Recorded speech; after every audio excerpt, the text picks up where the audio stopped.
Stave 3, the second of the three spirits.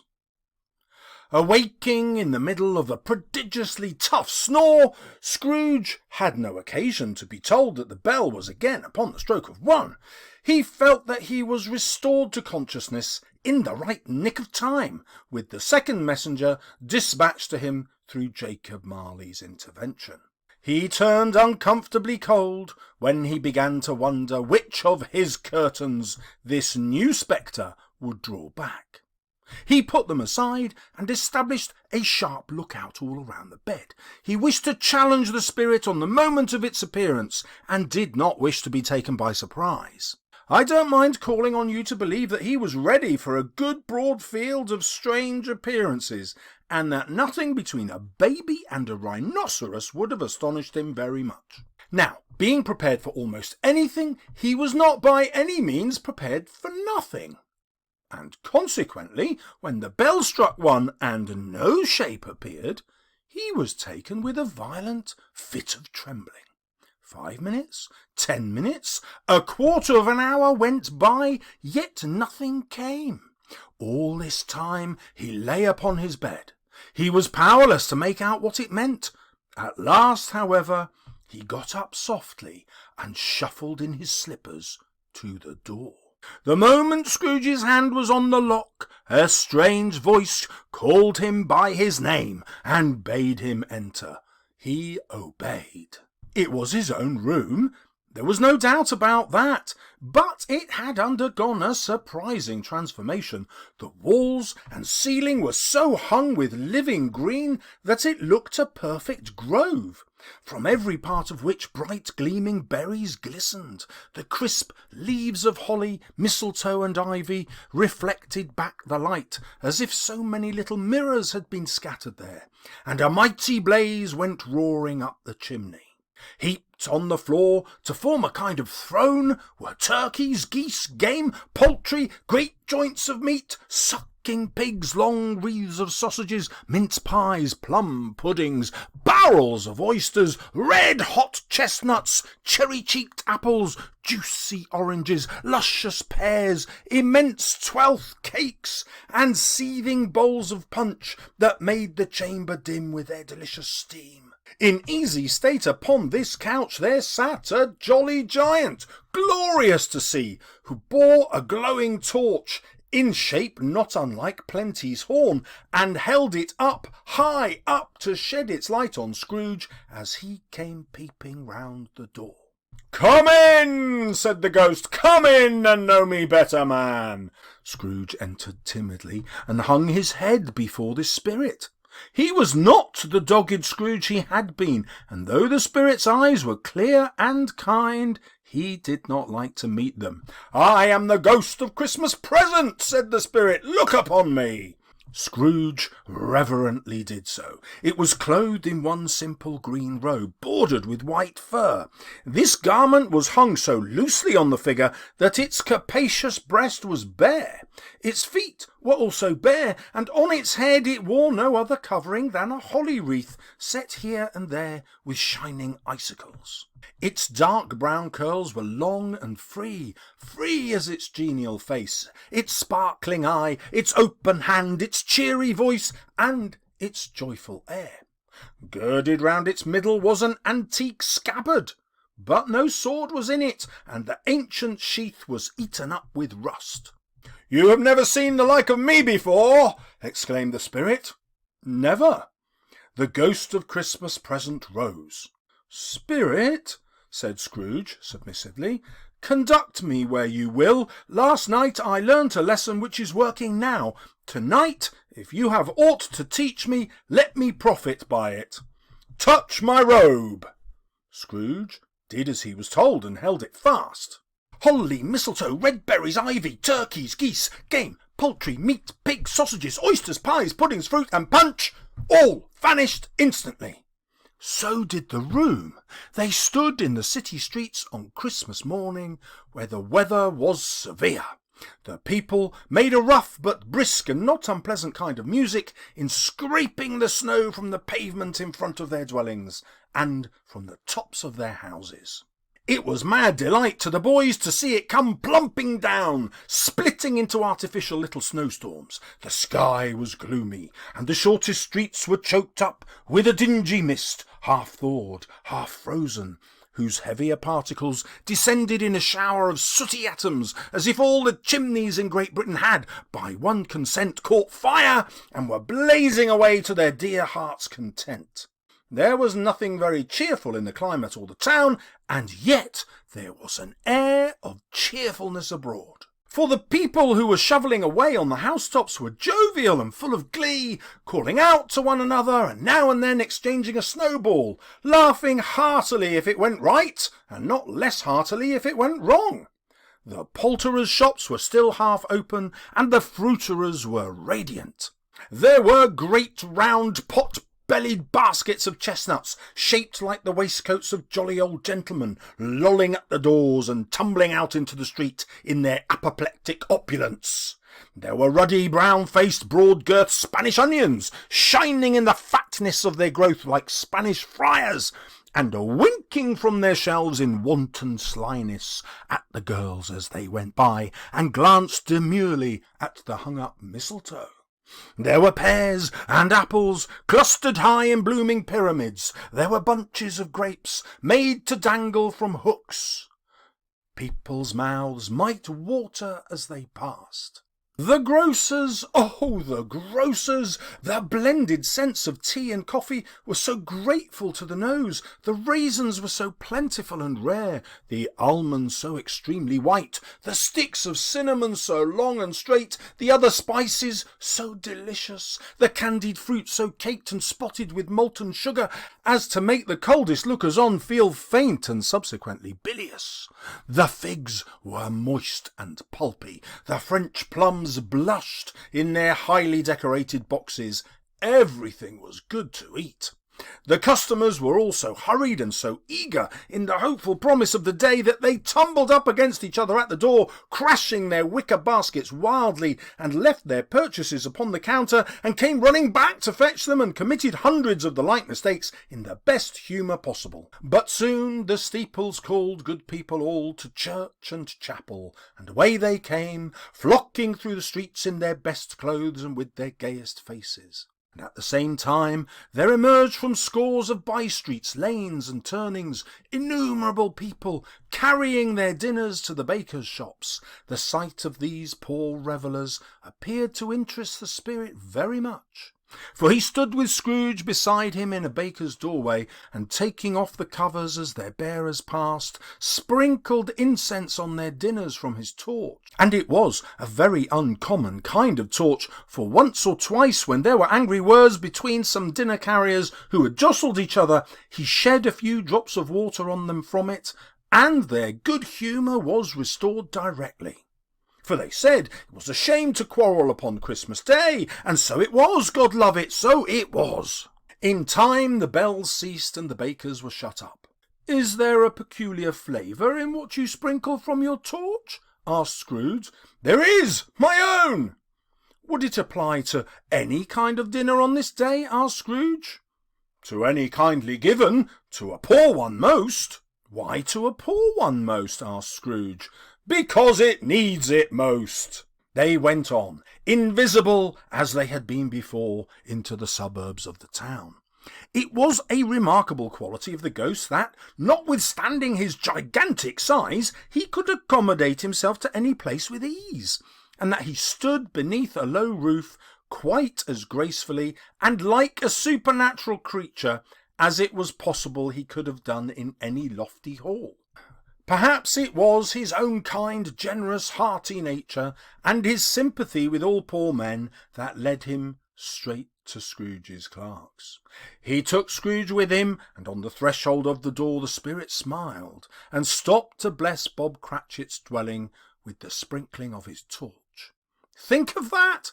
Bob had but 15 bob a week himself. He pocketed on Saturdays but 15 copies of his Christian name, and yet the ghost of Christmas present blessed his 4-roomed house. Then up rose Mrs. Cratchit, Cratchit's wife, dressed out but poorly in a twice-turned gown, but brave in ribbons, which are cheap, and make a goodly show for sixpence, and she laid the cloth, assisted by Belinda Cratchit, second of her daughters, also brave in ribbons, while Master Peter Cratchit plunged a fork into the saucepan of potatoes, and getting the corners of his monstrous shirt collar into his mouth, rejoiced to find himself so gallantly attired, and yearned to show his linen in the fashionable parks.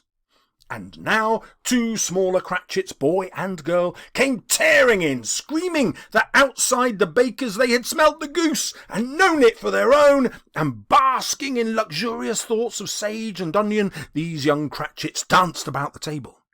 Master Peter Cratchit blew the fire until the slow potatoes bubbling up knocked loudly at the saucepan lid to be let out and peeled. "What has ever got your precious father, then?" said Mrs. Cratchit, "and your brother Tiny Tim, and Martha?" "Here's Martha, mother," said a girl, appearing as she spoke. "Here's Martha, mother," cried the 2 young Cratchits. "Hurrah! There's such a goose, Martha!" "Why, bless my heart alive, my dear, how late you are," said Mrs. Cratchit, kissing her a dozen times and taking off her shawl and bonnet for her with officious zeal. "We'd a great deal of work to finish up last night," replied the girl, "and had to clear away this morning, mother." "Well, never mind so long as you are come," said Mrs. Cratchit. "Sit ye down before the fire, my dear, and have a warm, Lord bless ye." "No, no, there's father coming," cried the 2 young Cratchits, who were everywhere at once. "Hide, Martha, hide!" So Martha hid herself, and in came little Bob the father with his threadbare clothes, darned up and brushed to look seasonable, and Tiny Tim upon his shoulder. Alas! For Tiny Tim, he bore a little crutch, and had his limbs supported by an iron frame. "Why, where's our Martha?" cried Bob Cratchit, looking round. "Not coming," said Mrs. Cratchit. "Not coming?" said Bob, with a sudden declension in his high spirits, for he had been Tim's horse all the way from church, and had come home rampant. "Not coming home 'pon Christmas Day?" Martha didn't like to see him disappointed, if it were only in joke, so she came out prematurely from behind the closet door, and ran into his arms, while the 2 young Cratchits hustled Tiny Tim and bore him off into the wash-house, that he might hear the pudding singing in the copper. "And how did little Tiny Tim behave?" asked Mrs. Cratchit, when Bob had hugged his daughter to his heart's content. "As good as gold," said Bob, "and better. Somehow he gets thoughtful, sitting by himself so much, and thinks the strangest things you ever heard. He told me, coming home, that he hoped the people saw him in the church, because he was a cripple, and it might be pleasant to them to remember upon Christmas Day who made lame beggars walk and blind men see." Bob's voice was tremulous when he told them this, and trembled more when he said that Tiny Tim was growing strong and hearty. His active little crutch was heard upon the floor, and back came Tiny Tim before another word was spoken, escorted by his brother and sister to his stool before the fire. Bob compounded some hot mixture in a jug with gin and lemons, and stirred it round and put it on the hob to simmer. Master Peter and the 2 young Cratchits went to fetch the goose, with which they soon returned in high procession. Such a bustle ensued that you might have thought a goose the rarest of all birds, a feathered phenomenon, and in truth it was something very like it in that house. Mrs. Cratchit made the gravy hissing hot. Master Peter mashed the potatoes with incredible vigour. Miss Belinda sweetened up the apple sauce. Martha dusted the hot plates. Bob took Tiny Tim beside him in a tiny corner at the table. The 2 young Cratchits set chairs for everybody. At last the dishes were set, and grace was said. It was succeeded by a breathless pause, as Mrs. Cratchit, looking slowly all along the carving knife, prepared to plunge it in the breast. But when she did, and when the long-expected gush of stuffing issued forth, one murmur of delight arose all around the board, and even Tiny Tim, excited, beat on the table with the handle of his knife, and feebly cried, "Hurrah! There never was such a goose!" Bob said he didn't believe there ever was such a goose cooked. Its tenderness and flavour, size and cheapness were the themes of universal admiration. Eked out by apple sauce and mashed potatoes, it was a sufficient dinner for the whole family. Indeed, as Mrs. Cratchit said with great delight, surveying one small atom of a bone upon the dish. They hadn't ate it all at last. Yet everyone had had enough, and the youngest Cratchits in particular was steeped in sage and onion to the eyebrows.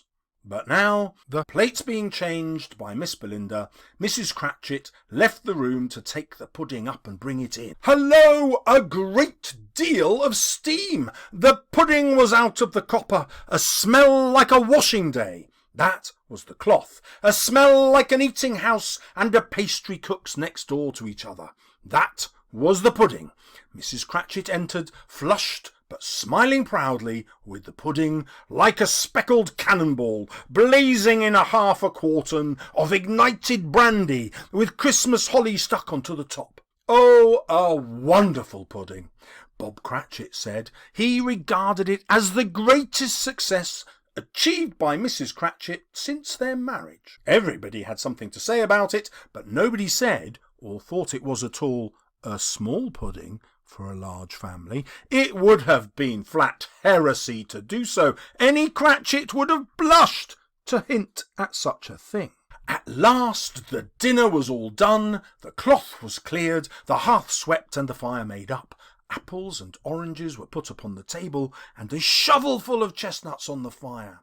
Then all the Cratchit family drew around the hearth, and at Bob Cratchit's elbow stood the family display of glass, 2 tumblers and a custard cup without a handle.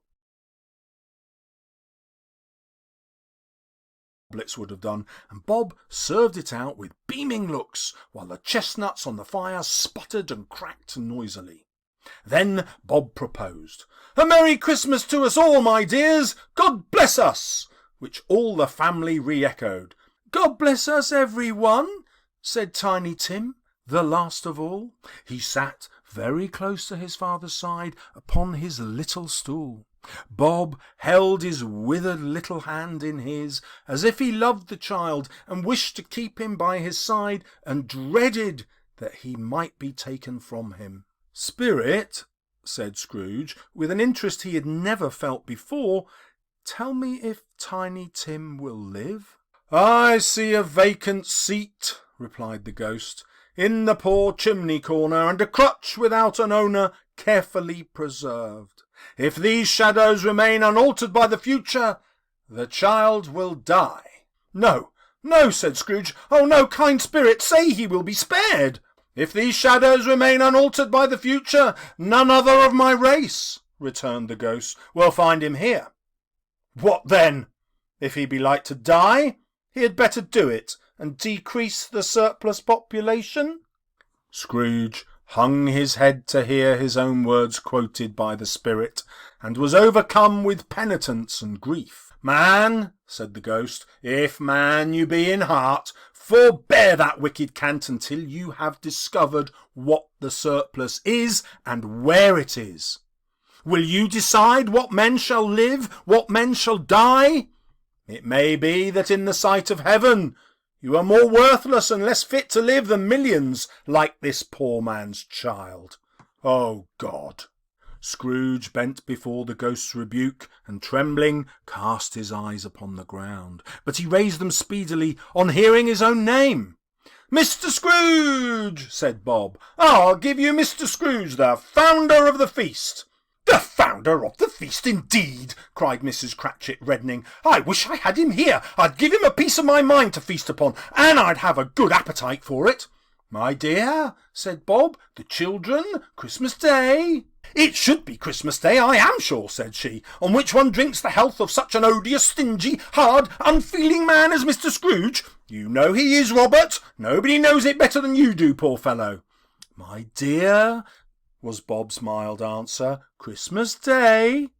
"I'll drink his health for your sake, and the day's," said Mrs. Cratchit. "Not for his. Long life to him. A Merry Christmas and a Happy New Year. He'll be very merry and very happy, I have no doubt."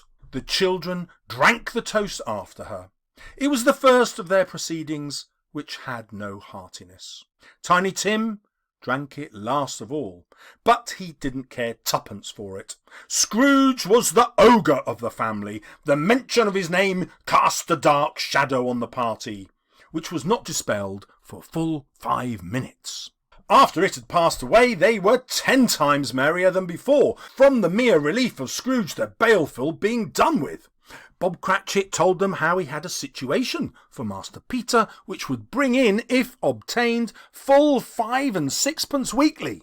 The 2 young Cratchits laughed tremendously at the idea of Peter being a man of business, and Peter himself looked thoughtfully at the fire from between his collars, as if he were deliberating what particular investments he should favour when he came into the receipt of that bewildering income. Martha, who was a poor apprentice at a milliner's, then told them what kind of work she had to do, and how many hours she worked at a stretch, and how she meant to lie abed tomorrow morning for a good long rest, tomorrow being a holiday she passed at home. Also, how she had seen a countess and a lord some days before, and how the lord was much about as tall as Peter, at which Peter pulled up his collar so high that you couldn't have seen his head if you'd been there. All this time the chestnuts and the jug went round and round, and by they had a song about a lost child travelling in the snow, from Tiny Tim, who had a plaintive little voice and sang it very well indeed. They were not a handsome family, they were not well dressed, their shoes were far from being waterproof, their clothes were scanty, and Peter might have known, and very likely did, the inside of a pawnbroker's.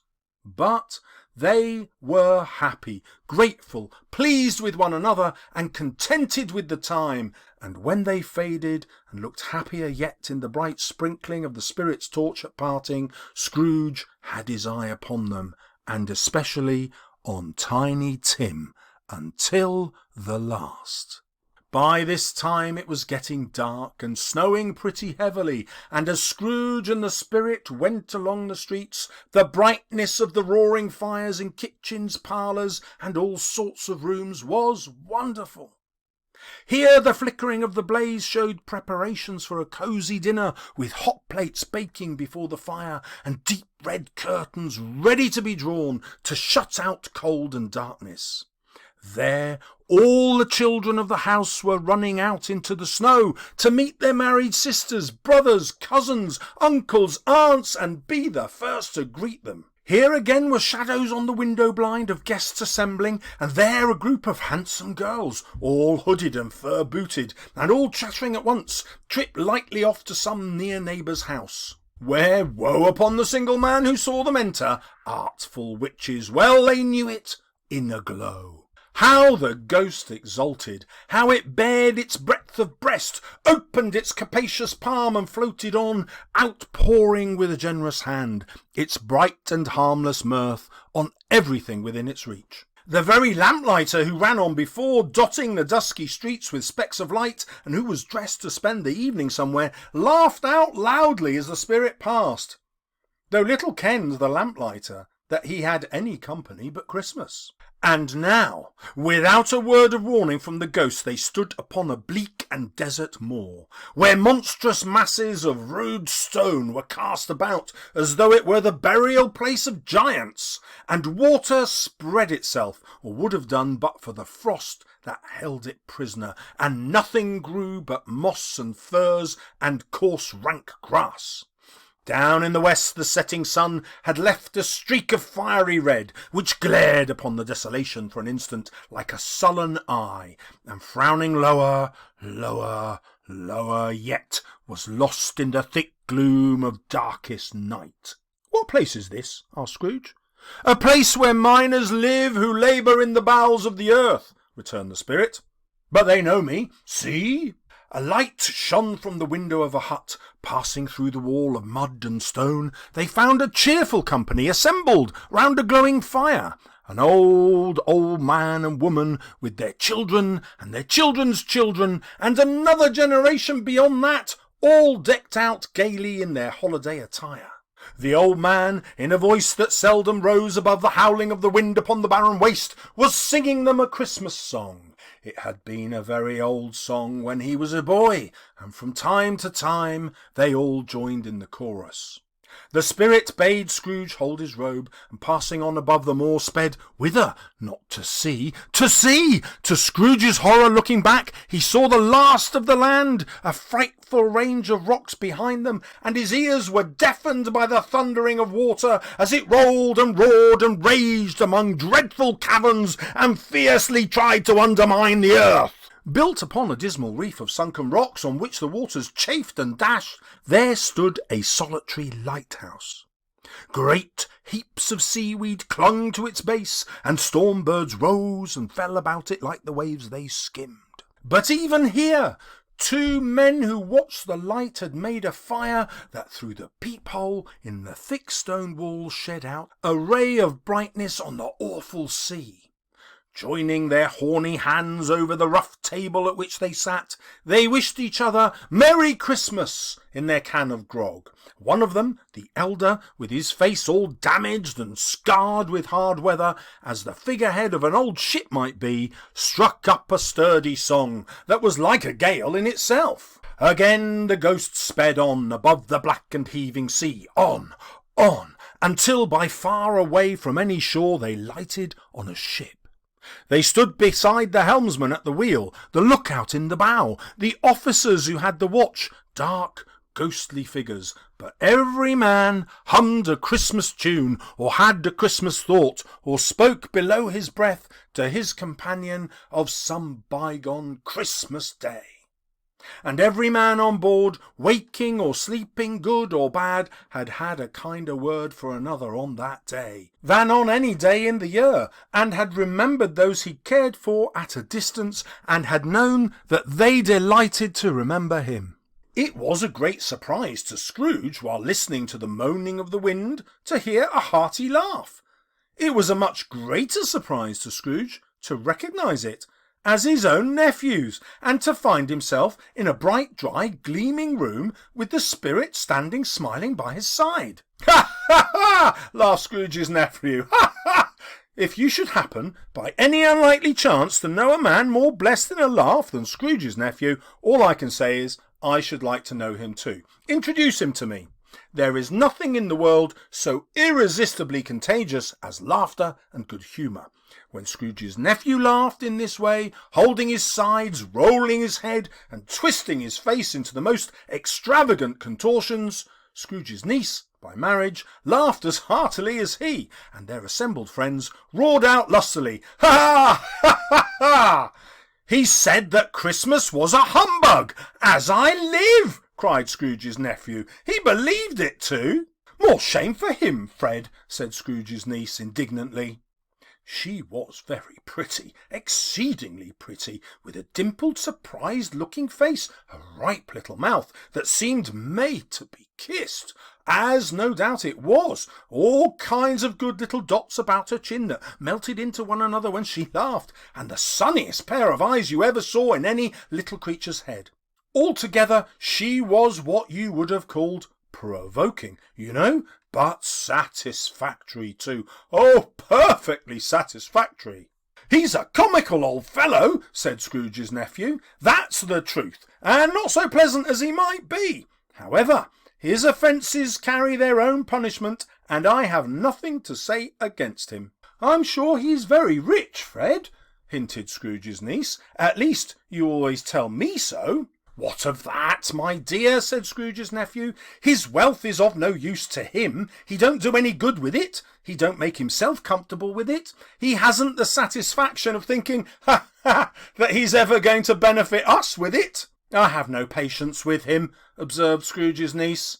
Scrooge's niece's sisters and all the other ladies expressed the same opinion. "Oh, I have," said Scrooge's nephew. "I am very sorry for him. I couldn't be angry with him if I tried. Who suffers by his ill whims? Himself, always. Here he takes it into his head to dislike us, and he won't come and dine with us. What's the consequence? He don't lose much of a dinner." "Indeed, I think he loses a very good dinner," interrupted Scrooge's niece. Everybody else said the same. "Well, I'm very glad to hear it," said Scrooge's nephew. "What do you say, Topper?" Topper had clearly got his eye upon one of Scrooge's niece's sisters, for he answered that a bachelor was a wretched outcast who had no right to express an opinion on the subject.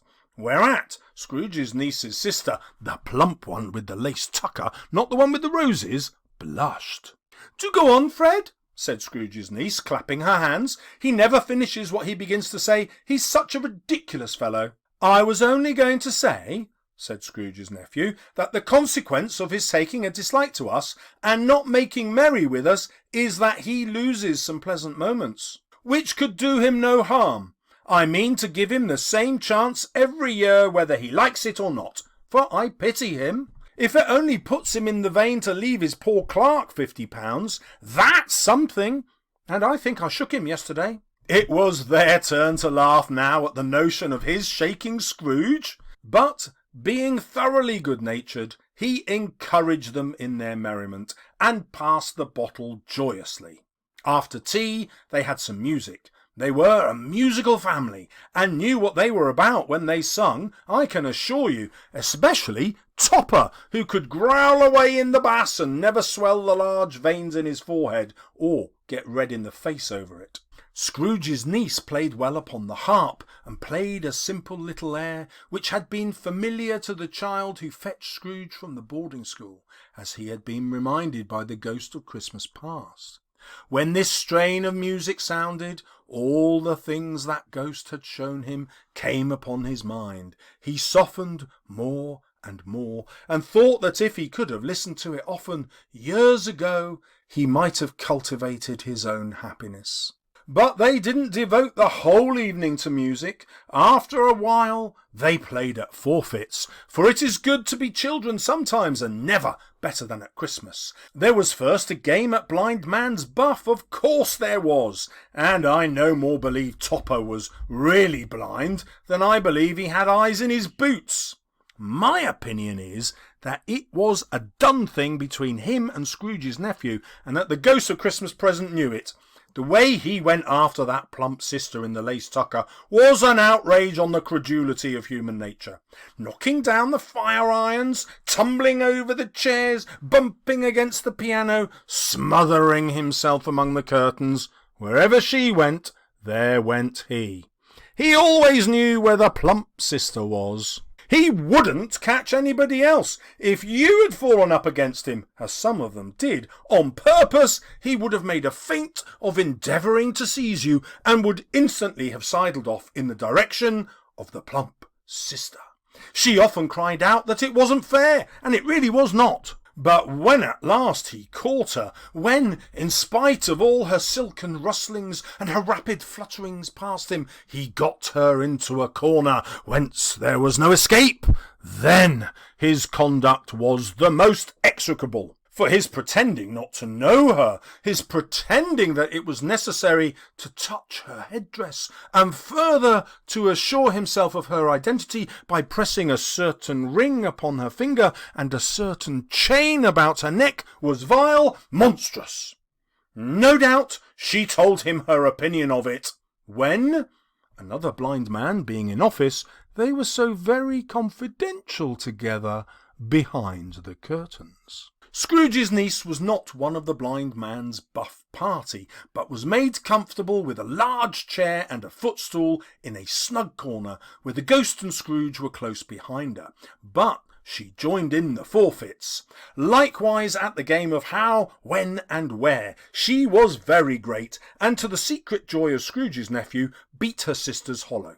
Though they were sharp girls too, as Topper could have told you. There might have been 20 people there, young and old, but they all played, and so did Scrooge, for, wholly forgetting in the interest he had in what was going on, that his voice made no sound in their ears. He sometimes came out with his guess quite loud, and very often guessed quite right too, for the sharpest needle was not sharper than Scrooge, blunt as he took it in his head to be. The ghost was greatly pleased to find him in this mood. He begged like a boy to be allowed to stay until the guest departed, but this, the spirit said, could not be done. "Here is a new game," said Scrooge. "1 half-hour, spirit, only one." It was a game called Yes and No, where Scrooge's nephew had to think of something, and the rest must find out what, he only answering to their questions yes or no.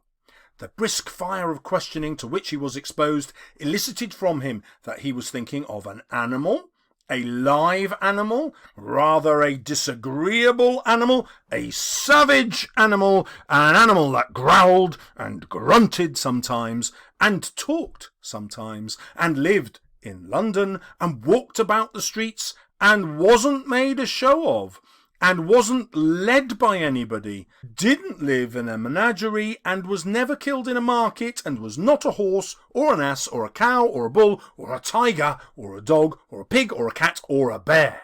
At every fresh question that was put to him, this nephew burst into a fresh roar of laughter, and was so inexpressibly tickled that he was obliged to get up off the sofa and stamp.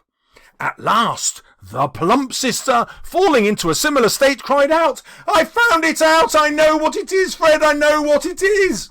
"What is it?" said Fred. "It's your Uncle Scrooge!" Which it certainly was. "He has given us plenty of merriment, I'm sure," said Fred, "and it would be ungrateful not to drink to his health. Here is a glass of mulled wine ready to your hand at the moment, and I say, Uncle Scrooge!" "Well, Uncle Scrooge!" they cried. "A Merry Christmas and a Happy New Year to the old man wherever he is," said Scrooge's nephew.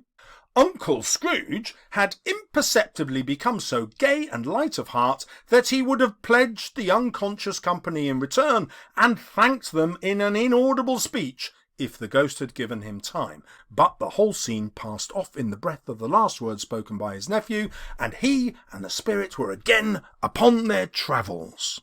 Much they saw, and far they went, and many homes they visited, but always with a happy end. The spirit stood beside sick beds, and they were cheerful, on foreign lands, and they were close at home, by struggling men, and they were patient in their greater hope, by poverty, and it was rich, in almshouse, hospital, and jail, in misery's every refuge, he left his blessing and taught Scrooge. It was a long night, if it were only a night, but Scrooge had his doubts of this, because the Christmas holidays appeared to be condensed into the space of time they passed together. It was strange, too, that while Scrooge remained unaltered in his outward form, the ghost grew older, clearly older. Scrooge had observed this change, but never spoke of it until they left a children's Twelfth Night party, when, looking at the spirit as they stood together in an open place, he noticed that its hair was grey. "Are spirits' lives so short?" asked Scrooge. "My life upon this globe is very brief," replied the ghost. "It ends tonight." "Tonight?" cried Scrooge. "Tonight at midnight! Hark! The time is drawing near." The chimes were ringing the 11:15 at that moment. "Forgive me if I'm not justified in what I ask," said Scrooge, looking intently at the spirit's robe, "but I see something strange and not belonging to yourself protruding from your skirts. Is it a foot or a claw?" "It might be a claw for the flesh there is upon it," was the spirit's sorrowful reply. "Look here." From the foldings of its robe it brought 2 children, wretched, abject, frightful, hideous, miserable. They knelt down at its feet and clung upon the outside of its garment. "Oh, man, look here! Look down here!" exclaimed the ghost. They were a boy and a girl, yellow, meagre, ragged, scowling, wolfish, but prostrate too in their humility. Where graceful youth should have filled their features out, a stale and shrivelled hand like that of age had pinched and twisted them and pulled them into shreds. Where angels might have sat enthroned, devils lurked and glared out menacing. No change, no degradation, no perversion of humanity in any grade through all the mysteries of wonderful creation has monsters half so horrible and dread. Scrooge stared back, appalled. Having them shown to him in this way, he tried to say they were fine children, but the words choked themselves rather than be parties to a lie of such enormous magnitude. "Spirit, are they yours?" Scrooge could say no more. "They are man's," said the spirit, looking down upon them, and they cling to me, appealing from their fathers. This boy is ignorance, this girl is want. Beware them both, and all of their degree, but most of all, beware this boy. For on his brow I see that written which is doom, unless the writing be erased. Deny it, cried the spirit, stretching out its hands towards the city. Slander those who tell it ye, admit it for your factious purposes, and make it worse, and bide the end. Have they no refuge or resource? Cried Scrooge. Are there no prisons? Said the spirit, turning on him for the last time with his own words. Are there no workhouses? The bell struck 12. Scrooge looked about him for the ghost and saw it not. As the last stroke ceased to vibrate, he remembered the prediction of old Jacob Marley, and lifting up his eyes, beheld a solemn phantom, draped and hooded, coming like a mist along the ground towards him.